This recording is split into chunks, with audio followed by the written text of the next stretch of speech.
सिंधु घाटी सभ्यता लगभग 3300 ईसा पूर्व सिंधु नदी के उपजाऊ मैदानों में शुरू हुई थी। यह क्षेत्र, जो अब आधुनिक भारत और पाकिस्तान के कुछ हिस्सों में फैला है, एक समृद्ध सभ्यता के विकास के लिए एकदम सही जगह थी।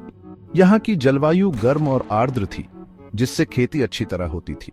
सिंधु के लोग कई तरह की फसलें उगाते थे, जैसे गेहूं, जौ और कपास। वे मवेशी, भेड़ और बकरियां जैसे पशु भी पालते थे।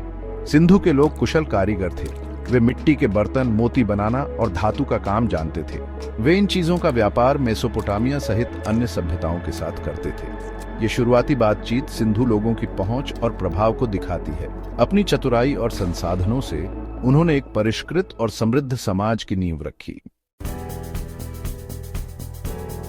सिंधु घाटी सभ्यता अपनी शानदार शहरी योजना के लिए जानी जाती है।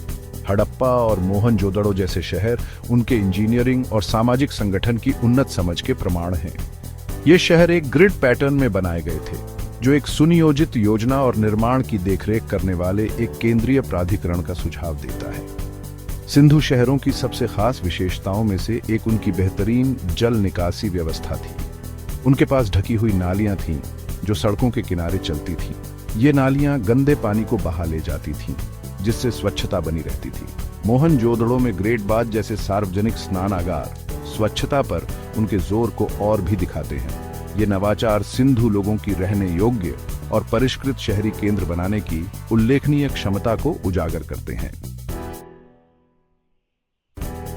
सिंधु घाटी सभ्यता में एक समृद्ध अर्थव्यवस्था थी। खेती उनकी समृद्धि की रीढ़ थी। उपजाऊ सिंधु घाटी उनकी उन्नत सिंचाई तकनीकों के साथ मिलकर कृषि में अतिरिक्त उत्पादन देती थी। यह अतिरिक्त उत्पादन न केवल उनकी आबादी को बनाए रखता था, बल्कि व्यापार के लिए भी अनुमति देता था। सिंधु के लोग कुशल व्यापारी थे और उन्होंने व्यापक व्यापार नेटवर्क स्थापित किए थे। सबूत बताते हैं कि मेसोपोटामिया सभ्यता के साथ उनके व्यापारिक संबंध थे।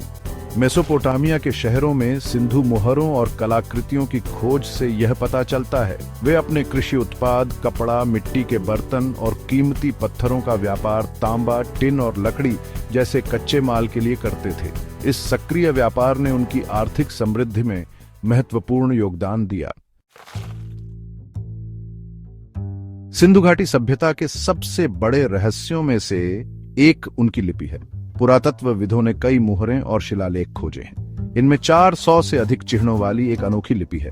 हालांकि दशकों के शोध के बावजूद लिपि अभी तक समझ में नहीं आई है। लगभग 1900 ईसा पूर्व सिंधु घाटी सभ्यता का पतन शुरू हो गया, जबकि सही कारणों पर बहस जारी है। विद्वानों का मानना है कि कई कारकों ने उनके पतन में योगदान दिया। जलवायु परिवर्तन, जिससे सूखा या बाढ़ आती है, ने उनकी कृषि प्रणालियों को बाधित किया होगा। इसके अतिरिक्त सबूत बताते हैं कि संभावित आक्रमणों या प्रवासों ने भी भूमिका निभाई हो सकती है। 1900 के दशक तक सिंधु के कभी महान शहर दबे और भुला दिए गए थे। 1920 के दशक में हड़प्पा और मोहनजोदड़ो में खुदाई करने वाले पुरातत्वविदों ने इस खोई हुई सभ्यता को फिर से प्रकाश में लाया।